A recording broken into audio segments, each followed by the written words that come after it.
In this video, I'll share 2 simple tips to help spinach grow healthy in the limited space of a plastic bottle. Watch until the end of the video to discover both tips.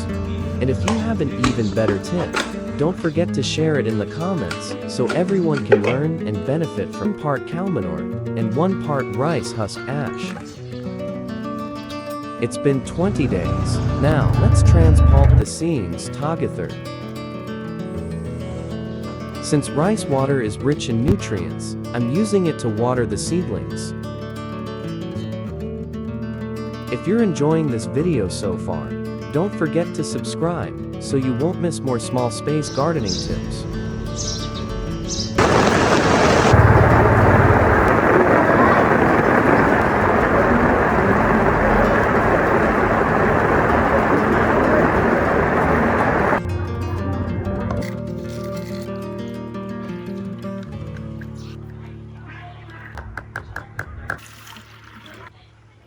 After 15 days, I'll mix an egg and a little MSG with water to make a nutrient solution for the plants.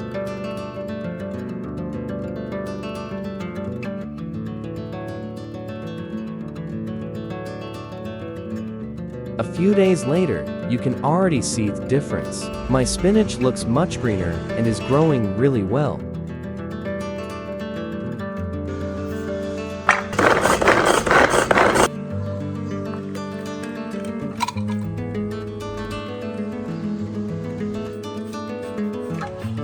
During the rainy season, insects can become a problem. Let's protect the plants with the homemade garlic spray.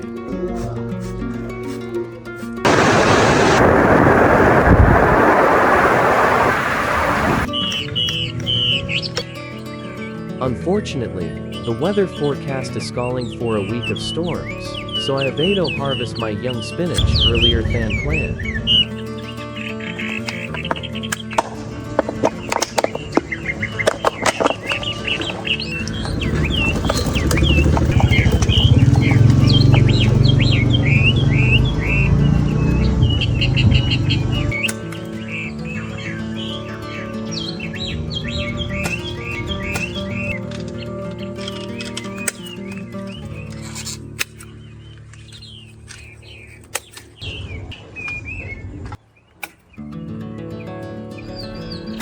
Thanks for watching. What would you like me to grow in a plastic bottle next? Let me know in comments, and don't forget to subscribe.